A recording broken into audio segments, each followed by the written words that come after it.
au nom du Dieu de la vie, qui nous invite à nous relier avec ce qu'il y a de plus vivant et de plus vibrant en nous, nous nous rappelons la bonne nouvelle de l'Évangile.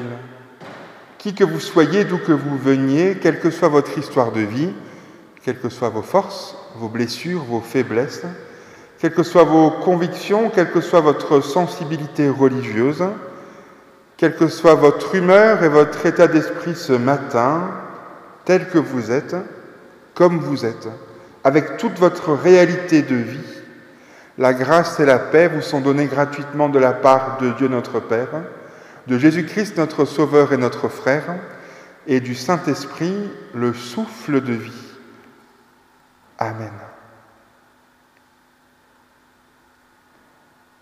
Prions ensemble.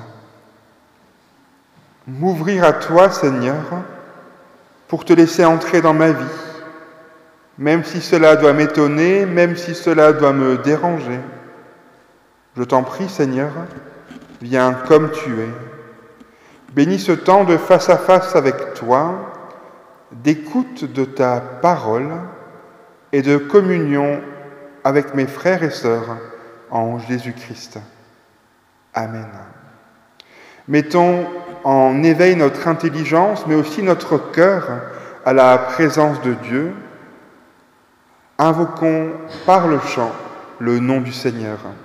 C'est ce que je vous invite à faire avec le premier chant, le numéro 222, les strophes 1, 2, 3 et 5.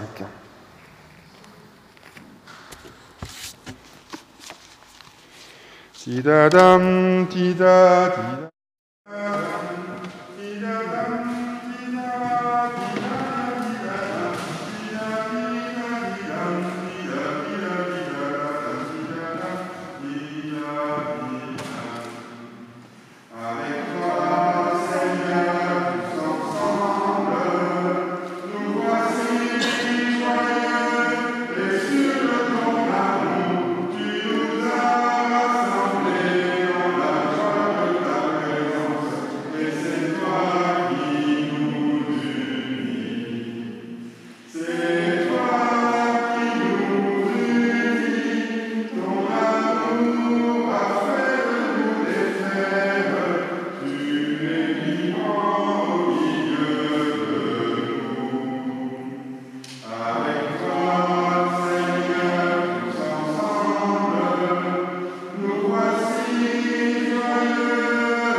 Soyez toutes et tous les bienvenus ce matin pour ce temps de culte. Vous, paroissiens de la dynamique mulhousienne, présents ce matin, amis de passage et vous qui nous rejoignez sur vos écrans. La grâce et la paix soient avec vous tous, de la part de Dieu notre Père et du Seigneur Jésus-Christ. C'est ainsi que l'apôtre Paul commençait souvent ses lettres, combinant à la fois la salutation traditionnelle, profane des Grecs, charis unime, le bonheur, devenu après pour les chrétiens la grâce, soit avec vous, et la salutation traditionnelle des Juifs, Shalom Aleichem, la paix soit avec vous. Par cette expression, Paul voulait s'adresser aux Juifs et aux Grecs, à ceux qui se considéraient dans la maison de Dieu et ceux qui restaient plutôt dehors dans le grand large de l'universel. Et en commençant notre culte par l'expression de l'apôtre, nous voulons signifier que nous sommes héritiers de ces deux messages, celui de la paix du Premier Testament et celui du bonheur de la grâce du Second Testament, mais aussi que ce message s'adresse à ceux qui se trouvent bien dans la sphère religieuse, comme à ceux qui se trouvent bien à l'extérieur. Une manière aussi s'ancrer pleinement dans la thématique de ce dimanche, le 10e dimanche après le temps de la Trinité, où il est question de Dieu et son peuple, une manière pour nous de nous replonger dans nos racines et d'interroger notre lien avec le Premier et le Second Testament. Que nous soyons dedans ou dehors, louons le Seigneur. Il y eut un soir et il y eut un matin. La terre était déserte et vide. Les ténèbres étaient à la surface de l'abîme. Le souffle de Dieu planait à la surface des eaux. Et Dieu dit que la lumière soit, et la lumière fut. Depuis ce premier jour, il y a eu des millions d'autres jours et d'autres nuits. Et depuis, chaque nuit nous pensons au lendemain, chaque matin nous sommes émerveillés, étonnés par la lueur de l'aurore, éblouis par les rayons du soleil, ravis que tu te manifestes, car ta lumière rayonne pour toujours dans nos cœurs. Seigneur, au matin de ce jour, au matin de cette semaine, nous voulons placer notre vie entre tes mains, qu'elle rayonne de ta lumière. Amen. Et je vous invite à prolonger cette louange par le chant, avec le chant numéro 273, le 273, « Je passerai ma vie à dire à tous les hommes que tu es bon », dont nous chantons les 2 strophes.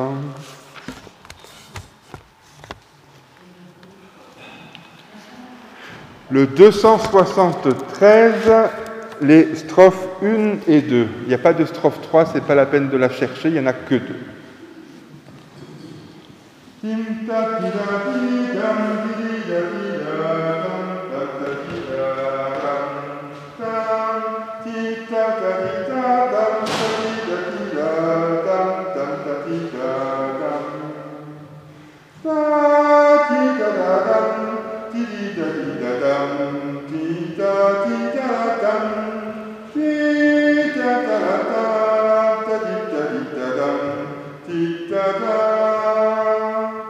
Je passerai ma vie à dire à tous les hommes que tu es bon.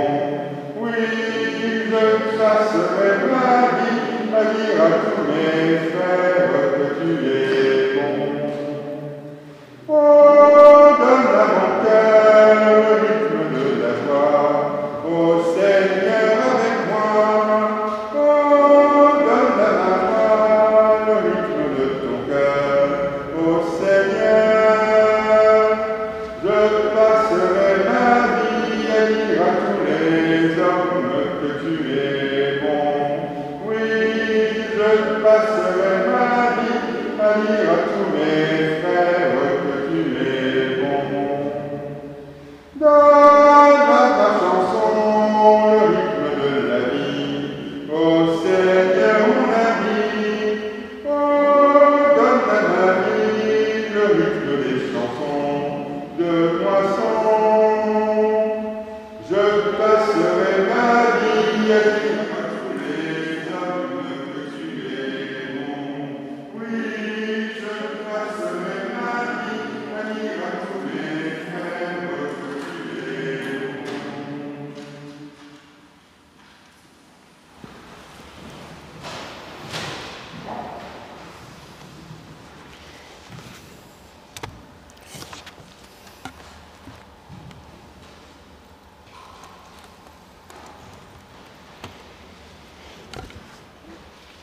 Déposons nos vies entre les mains de Dieu. Notre Dieu,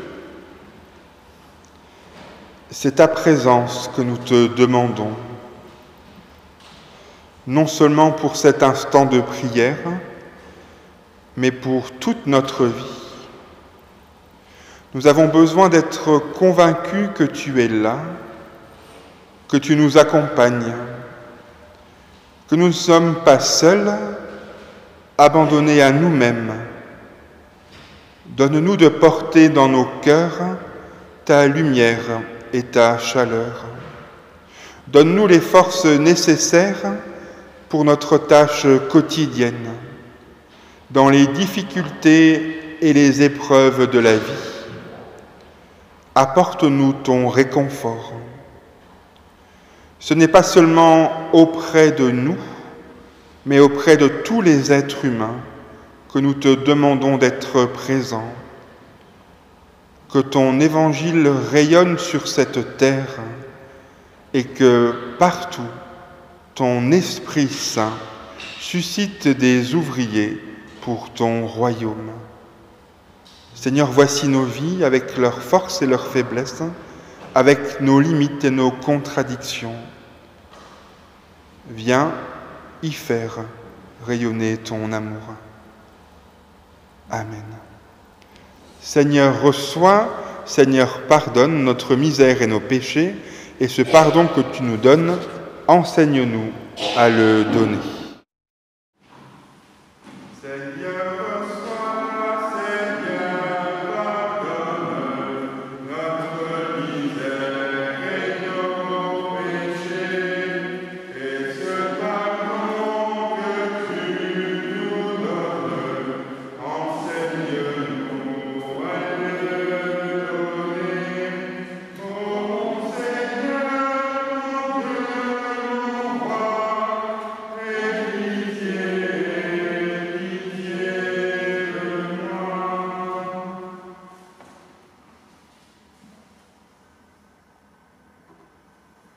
Une présence monte en toi. Elle est ta force, elle est ton gardien, elle est ta vie, elle est ton roi. En même temps que toi, elle s'éveille en ta demeure. Elle accompagne aussi celles et ceux que tu croises et qui ont mal. Elle pardonne celles et ceux que l'on juge. Elle leur sourit quand personne, et toi non plus, ne les remarque. Elle persévère quand tu crois que rien ne vaut la peine. Elle écoute le cri qui t'étrangle dans ta solitude. Si tu connais ton roi, souris-lui. Et si tu n'oses pas, souris-lui plus encore. Aujourd'hui encore, Dieu nous renouvelle son amour, sa tendresse et sa promesse de grâce. La grâce nous est donnée aujourd'hui encore de la part de Dieu, notre Père. Son pardon est toute notre espérance. Amen. Dieu Tout-Puissant, dont et la justice et la miséricorde. Dieu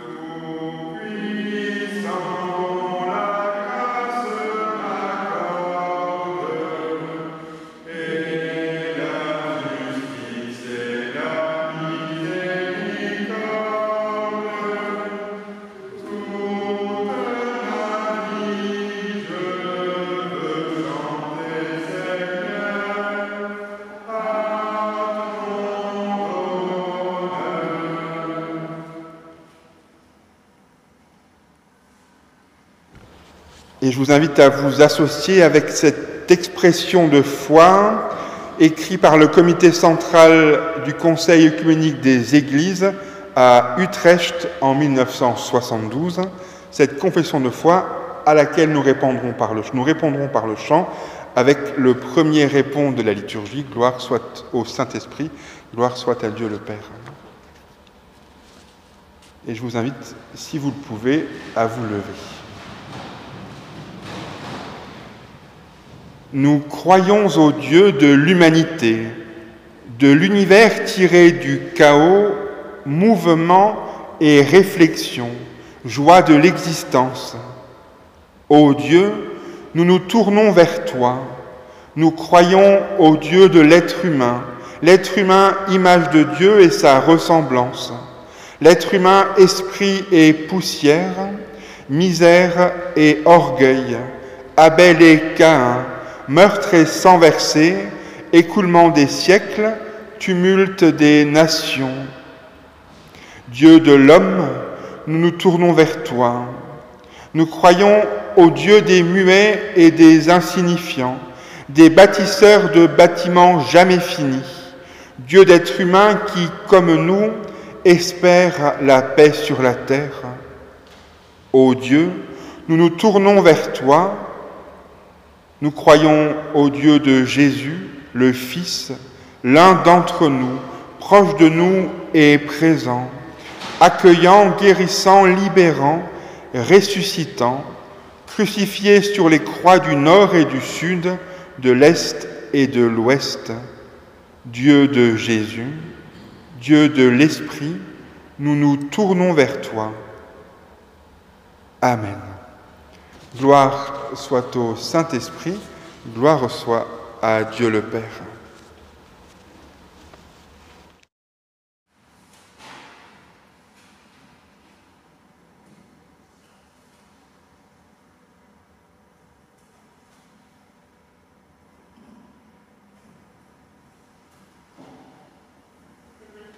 C'est le 243, c'est le premier élément.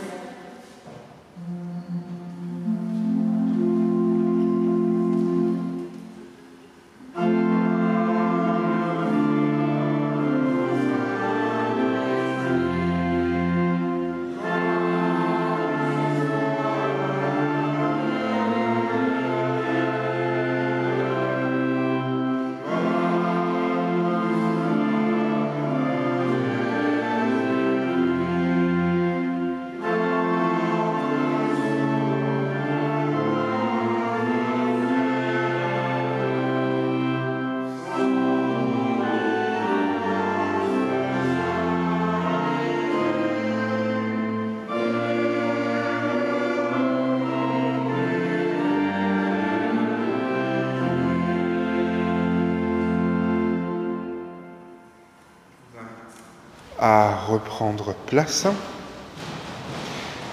et à prier ensemble pour que Dieu vienne élargir l'espace de nos cœurs et de notre intelligence avant de nous mettre à l'écoute des Écritures pour aujourd'hui. Éternel, parfois ta voix a du mal à cerner dans nos vies et dans nos cœurs. Parfois ta voix a du mal à percer dans nos vies et dans nos cœurs. Nous vivons dans tant de bruit et d'inquiétude. Nous n'entendons pas toujours ta parole de paix, de vie, de liberté. Parole venue du passé, à travers les livres que sont la Bible. Parole cachée au cœur du monde et au cœur de nous-mêmes. Si nous sommes ici rassemblés, c'est pour que se rejoigne en nous, parmi nous, cette parole lancée il y a des millénaires et ta présence profonde, ton dynamisme créateur qui travaille nos vies, nos pensées et nos cœurs. Que notre esprit s'ouvre à ton esprit qui fait souffler des vents libérateurs et trace des chemins d'aventure et d'espérance sur lesquels Jésus a marché et nous invite à le suivre. Amen. Deux lectures ce matin, d'abord dans l'Ancien Testament, puis dans l'Évangile de Jésus-Christ selon Marc. Et ces lectures seront suivies à chaque fois du répond approprié qui se trouve sur vos feuilles.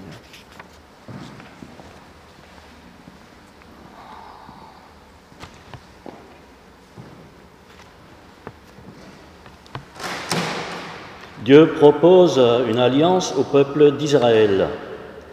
Chapitre 19, versets 1 à 6.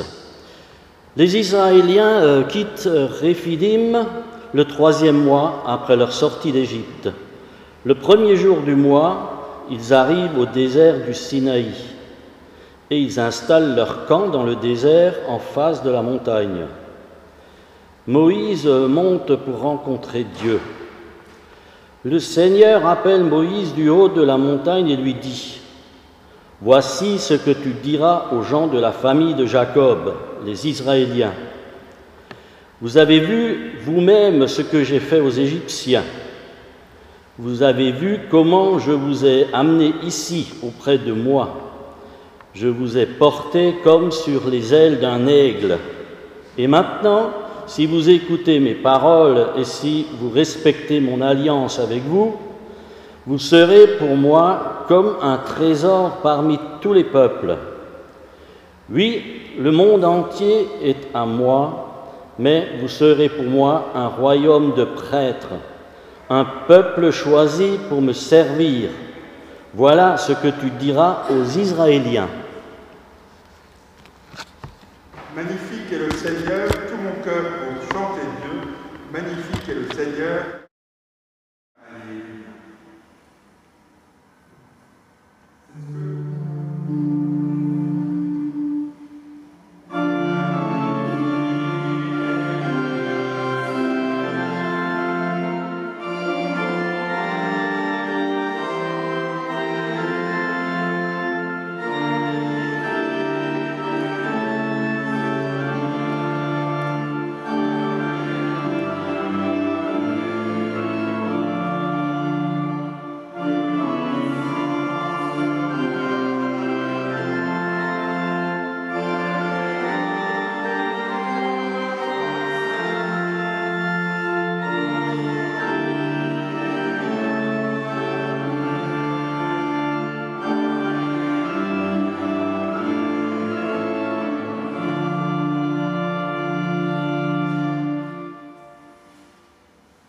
Quel est le commandement le plus important ? Un maître de la loi les a entendus discuter. Il voit que Jésus a bien répondu aux Sadducéens. Alors il s'approche de lui et lui demande : « Quel est le plus important de tous les commandements ? » Jésus lui répond : « Voici le commandement le plus important. Écoute Israël, le Seigneur notre Dieu est le seul Seigneur. Tu dois aimer le Seigneur ton Dieu de tout ton cœur, de toute ton âme, de tout ton être et de toute ton intelligence, de toute ta force. Et voici le 2e commandement. Tu dois aimer ton prochain comme toi-même. Il n'y a pas de commandement plus important que ces deux-là. » Le maître de la loi dit à Jésus : « Très bien, maître, ce que tu as dit est vrai. Le Seigneur est le seul Dieu, il n'y a pas d'autre Dieu que lui. Nous devons l'aimer de tout notre cœur, de toute notre intelligence et de toute notre force. Et nous devons aimer notre prochain comme nous-mêmes. C'est beaucoup mieux que de brûler des animaux pour Dieu et de lui offrir d'autres sacrifices. » Jésus voit que le maître de la loi a répondu de façon intelligente, alors il lui dit : « Tu n'es pas loin du royaume de Dieu. » Et personne n'ose plus poser de questions à Jésus. Ô Seigneur, dans mon cœur, je t'écoute.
Seigneur, ta parole est une lampe à mes pieds, une lumière sur mon chemin de vie. Amen. Comme rappelé en début de ce culte, le thème de ce dimanche est le Seigneur et son peuple. Seigneur et son peuple, a priori, pas trop d'ambiguïté, sauf qu'en fait, on se rend compte que cette notion de peuple de Dieu a été très évolutive. On va dire ça comme ça. Ce dimanche consacré au judaïsme, c'est le cas de ce 10e dimanche après la Trinité, en fait existe depuis le Moyen-Âge.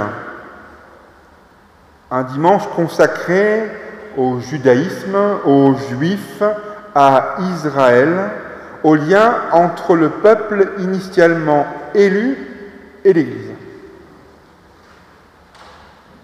Et en fait, on se rend compte qu'au fil des ans, au fil des événements, la façon dont on abordait cette thématique était plus ou moins très orientée.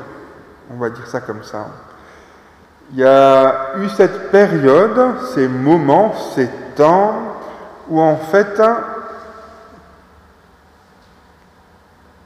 il s'agissait forcément de prier pour la conversion des Juifs, qui n'avaient pas encore accepté le Messie.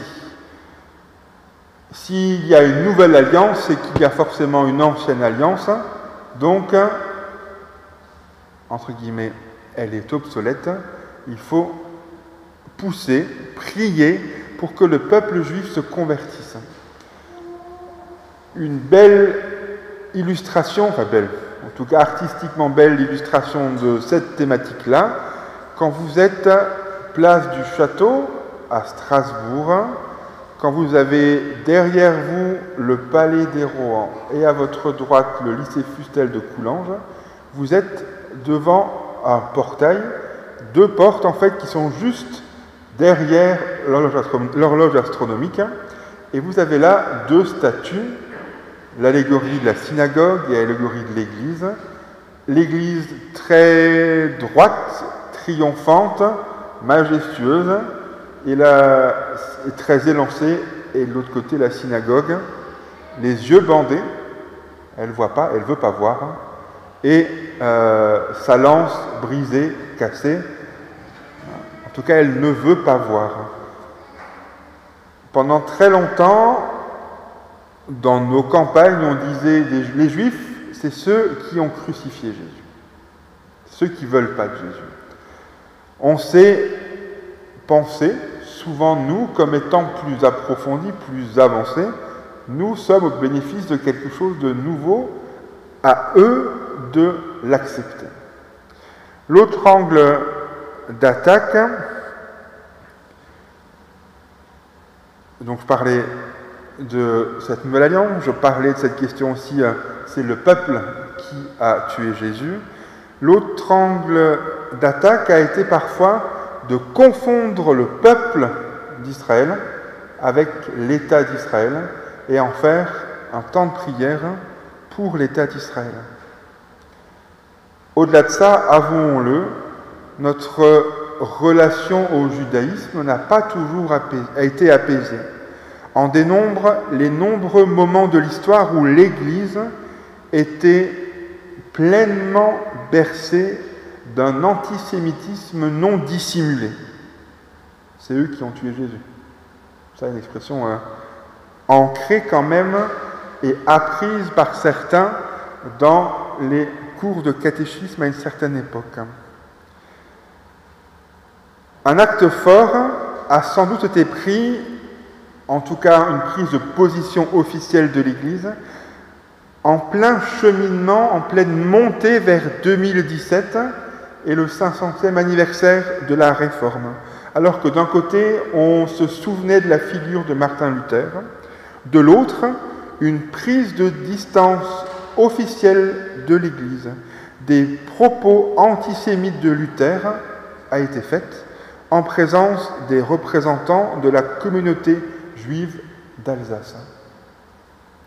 C'est un rapport à notre histoire, c'est pouvoir être ancré dans notre histoire, la reconnaître, et en même temps reconnaître ses limites et dire ce qui pour aujourd'hui n'est plus entendable, n'est plus souhaitable, ce qui ne démonte pas tout le reste, mais avoir une vision critique de notre histoire.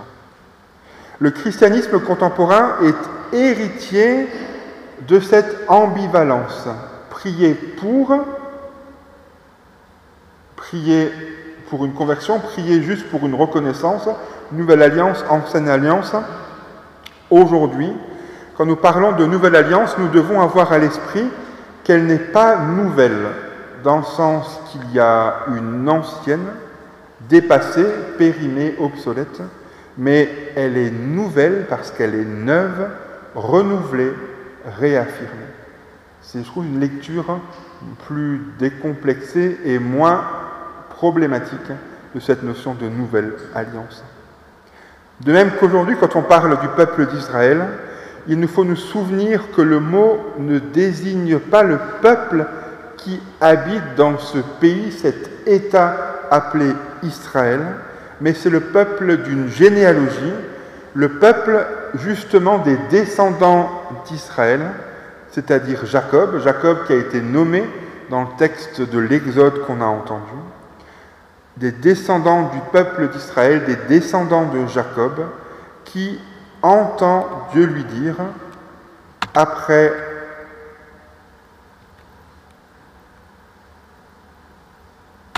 son combat avec l'ange, tu ne t'appelleras plus Jacob, ton nom sera Israël.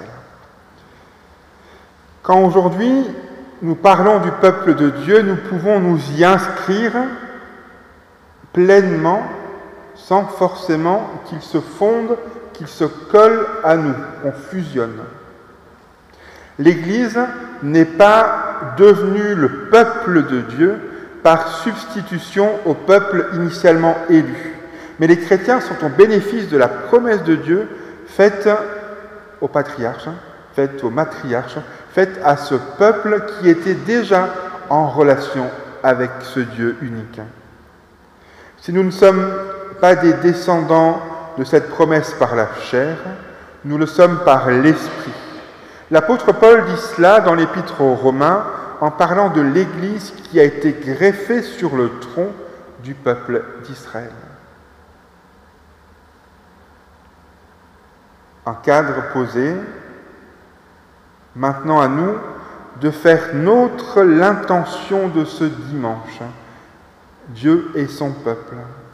Un temps pour prendre conscience que nos racines plongent dans l'histoire du peuple d'Israël avec son Dieu. Nous recevons pour nous une parole qui est adressée à ces lointains précurseurs. Une façon de prolonger le questionnement de nos fondations, de nos racines, entamé dimanche dernier avec le texte de Matthieu sur ces deux maisons, fous et sages, sable et roc. C'était le texte de l'évangile de dimanche dernier pour les gens qui étaient au culte. Sinon, il y a toujours des cultes enregistrés. Et puis, vous avez toujours, normalement, à la maison, une ou plusieurs de ces choses-là. Se poser la question de nos fondations, de nos racines, de nos héritages. La recherche de l'héritage, c'est devenu quasiment un business dans notre société contemporaine, où demain est plus qu'incertain et où la nostalgie et le retour au passé sont des valeurs qui semblent des valeurs refuges, des valeurs desquelles on peut se rapprocher pour se protéger un peu. Vous avez bon nombre de sites en ligne sites internet qui permettent de faire de la généalogie un peu partout, et vous avez surtout un engouement massif pour ces tests qui sont censés, avec votre ADN, retrouver vos racines, retrouver, en prenant en compte que vous êtes à 100% vous avez peut-être 10% d'Espagne, 30% d'Islande, 50% d'Europe de l'Est, 3% d'Afrique, voilà. En tout cas, retrouver l'héritage, entendez par là héritage génétique. Mais cette recherche de l'héritage est vraiment quelque chose qui, aujourd'hui, porte beaucoup de personnes. De même que cette quête de la nostalgie est une quête qui pousse beaucoup de personnes. Regardez les films qui sortent au cinéma, regardez les séries, beaucoup de films, on ne cesse de dire depuis quelques années, sont en fait des remakes. Des films qui existent, qui sont retournés, refilmés, réactualisés, ou alors des suites, pour surfer sur quelque chose qu'on connaît et qui nous ramène à des doux souvenirs. Cette question de l'héritage et des racines se pose aussi à nous, Église, aujourd'hui en 2021. Quelles sont nos racines? Quels sont nos héritages? Un héritage, on peut être soit très content de l'avoir, au contraire, ça peut être une vraie plaie, avouons-le. Un vrai cadeau empoisonné. Un héritage peut aussi être source de tensions, source de déchirements familiaux. Hériter, c'est recevoir quelque chose, a priori donc qu'on n'a pas mérité, dont on n'a rien fait pour, recevoir quelque chose sans qu'a priori on ne l'ait demandé non plus. On peut toujours refuser un héritage, mais quand même, c'est quelque chose qui nous lie avec une histoire qui nous précède. Aujourd'hui, à nous chrétiens, à nous protestants, à nous églises mulhousiennes du XXIe siècle, cette question de l'héritage est plus que jamais prégnante. Que reste-t-il de cet héritage reçu de nos pères et de nos mères? Des pierres, des bâtiments à forte connotation historique ajoutée, à forte connotation architecturale ajoutée, des collections de Bibles, à parfois ne plus savoir qu'en faire, voilà, si ce n'est en présenter une ou l'autre dans l'entrée de nos temples et de nos lieux de culte, ou dans des bibliothèques, des objets cultuels, des coupes de Sainte Seine, des plateaux de Sainte Seine, des aiguillères en fonction de toutes les époques, plus ou moins précieuses en plus, des instruments, des orgues plus ou moins remarquables, j'en passe, c'est des meilleurs. En tout cas, cette question de l'héritage aujourd'hui reçu de nos pères et de nos mères nous questionne. Est-ce qu'un héritage n'est pas seulement autre chose que du matériel, mais aussi un héritage spirituel, un héritage sur une vocation qui est celle de témoigner d'une parole, une parole qui a traversé les espaces et les temps pour venir aujourd'hui encore s'ancrer dans nos vies. Une parole d'un Dieu autre qui veut justement que nous trouvions dans nos vies ce qu'il y a de plus important. C'est un peu la question de l'évangile de ce matin. Quel est le commandement le plus important? Qu'est-ce qu'il y a de plus fondamental de sa vie? Aimer Dieu, aimer son prochain comme soi-même. L'héritage de nos pères et de nos mères est un héritage, avant d'être un héritage patrimonial, un héritage relationnel. À nous de nous accrocher à cette vocation de créer du lien entre les êtres humains et entre les êtres humains et Dieu. Je laisse de côté ce petit passage sur l'héritage qui est le nôtre pour revenir à cet héritage du judaïsme. Le texte de l'Exode de ce matin peut répondre à cette question: qu'avons-nous en commun avec le judaïsme? Qu'avons-nous hérité du judaïsme? La lecture du texte de l'Exode peut inspirer deux réponses. Cette réponse, nous avons en commun la bonne nouvelle que notre Dieu est un Dieu de l'Alliance. Deux images peuvent être utilisées pour répondre. La première image est celle des ailes d'aigle, cette notion d'aigle qu'on a entendue dans ce texte de l'Exode. Les ailes d'aigle sur lesquelles Dieu a porté son peuple. Quelle belle image pour exprimer le soin particulier de Dieu pour son peuple. Lorsque l'on pense à toutes ces nations qui ont utilisé l'aigle comme leur propre étendard, en mettant en avant son aspect majestueux, impérial, agressif et guerrier. Ici, la symbolique est radicalement différente. Pas question de violence ou de domination, mais l'image maternelle d'un oiseau apprenant à ses petits à voler, en se servant de son dos comme rampe de lancement. Dieu a pris Israël sur son dos en l'emportant de l'Égypte au Sinaï, de la servitude vers l'indépendance. Plus de longs voyages ni d'errements dans le désert, en un battement d'ailes, le monde divin vient rejoindre le monde humain. De la servitude vers l'indépendance. C'est aussi une image qu'on a avec ces aiglons où pour apprendre à voler, on prend ce dos comme rampe de lancement et à un moment donné, les parents jettent les enfants hors du nid en disant maintenant, c'est temps de vous débrouiller. Notre relation à Dieu est aussi une relation du prendre soin, mais aussi une relation de l'autonomie.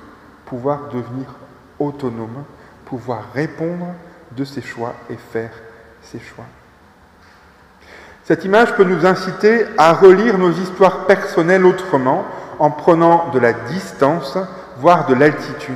Il suffit quelquefois de voir les lieux, les rencontres, les autres, sous une nouvelle perspective pour s'étonner de son propre parcours accompli. Une manière de relever de temps en temps notre nez, souvent coincé dans le guidon du quotidien, et de reconnaître ce qui nous a fait grandir et élever de manière surprenante en nous-mêmes et vers les autres. Peut-être y a-t-il aussi eu, lors de notre propre cheminement, des moments où s'aplanait pour nous fort de la présence de Dieu. Lui qui nous prend, nous porte sur ses ailes plus que nous le soupçonnons. Tout comme Israël ici, nous sommes invités à relire notre passé, porté sur les ailes de Dieu qui s'efforce sans cesse de nous faire venir vers lui.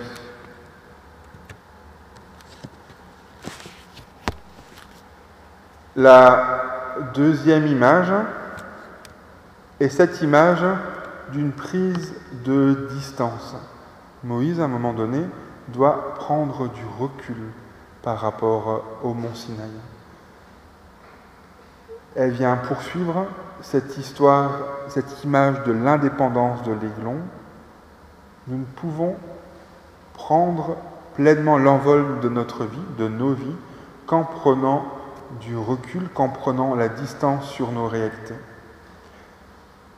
Aujourd'hui, se remettre à l'écoute de ces textes bibliques, se remettre à l'écoute de cette parole, de cette présence de Dieu pour son peuple, la nation descendante d'Israël, Jacob, c'est se mettre au bénéfice d'un Dieu relationnel, un Dieu de l'alliance, une alliance qui prend soin de nous, une alliance de paix, mais aussi une alliance qui nous pousse à aller de l'avant par nous-mêmes. À nous de tracer nos propres chemins en ayant toujours à nouveau nos racines plongées dans la fidélité à la parole du Dieu de nos pères et de nos mères. À Dieu seul la gloire. Amen.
Quelques annonces pour aujourd'hui et pour cette semaine qui s'ouvre. D'abord, merci à Céline pour l'enregistrement de ce matin. Merci à l'organisme pour nous avoir accompagnés et merci pour les lectures bibliques. Dimanche prochain... Plus fort, je parle plus fort, ok. Donc je disais merci à Céline pour l'enregistrement, merci pour les lectures et merci pour l'accompagnement musical de ce matin. Dimanche prochain à 10h, deux cultes, à la fois à 10h au temple d'Ilzac et à 10h à Terre-Nouvelle. Nous sommes au plein cœur de l'été. Vous savez que vos pasteurs sont des êtres humains et qu'ils prennent aussi des congés, a priori, comme ça, et qu'ils prennent aussi du coup des congés. Et donc là, à partir des prochains jours, là, nous rentrons dans la période où vous verrez plus beaucoup d'entre nous. Voilà. Voilà, donc semaine prochaine, Jean-Mathieu, Céline et Francis qui sont en congé, je les rejoins le week-end prochain, mais Jean-Mathieu revient, enfin Michel sera là, et Jean-Mathieu revient fait culte le 22 ou 23, donc voilà, il y a juste un temps où pour toute question de demande de visite ou pour toute question liée à des obsèques, à partir du vendredi 13, il faudra joindre Michel Cordier. Voilà. Mais on part pour mieux revenir, ne vous inquiétez pas. Voilà. Est-ce qu'il y a d'autres annonces à partager? Il y a le décès de M. Chamberger et M. Guilzac. Jean-Pierre Chamberger, qui était paroissien de Saint-Martin. Donc, décès de M. Pierre Chamberger, qui était paroissien à Saint-Martin, mais qui habitait à Ilzac. Voilà.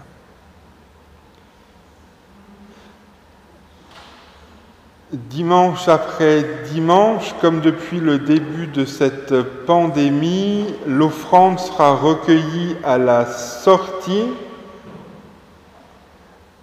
mais c'est Madame Appel qui tiendra le panier à la sortie, ou qui sera posé là. Malgré tout, notre offrande reste et demeure source de vie et espérance que la parole vécue et proclamée porte du fruit.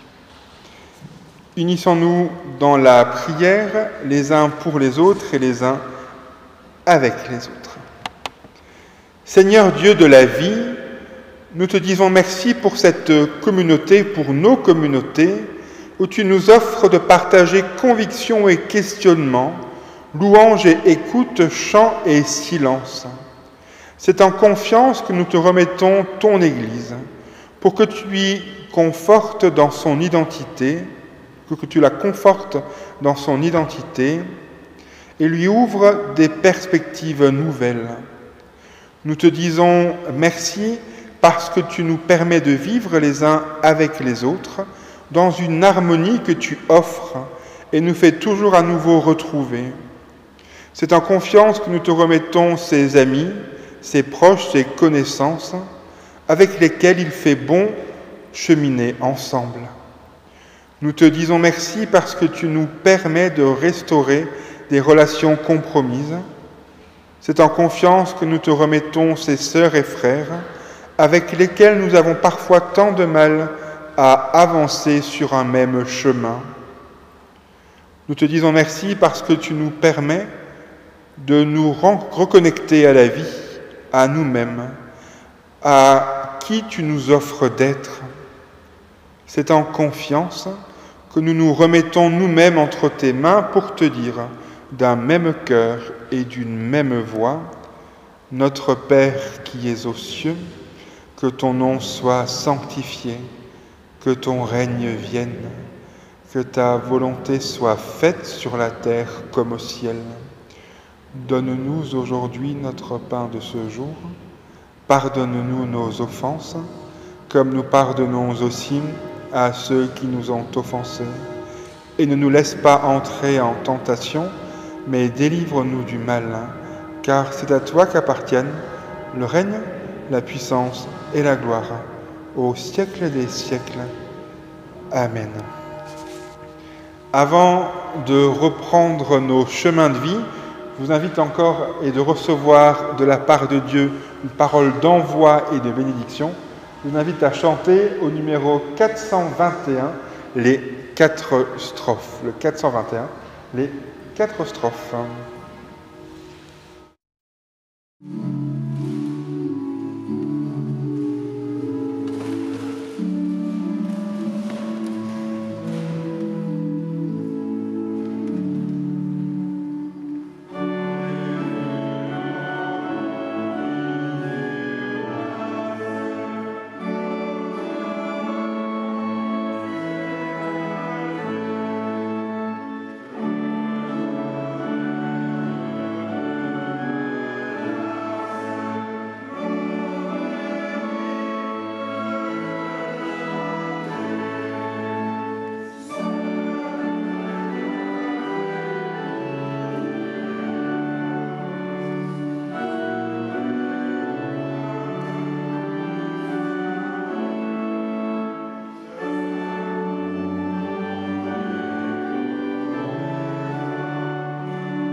Ce jour est un jour neuf, il n'a jamais existé et il n'existera plus jamais.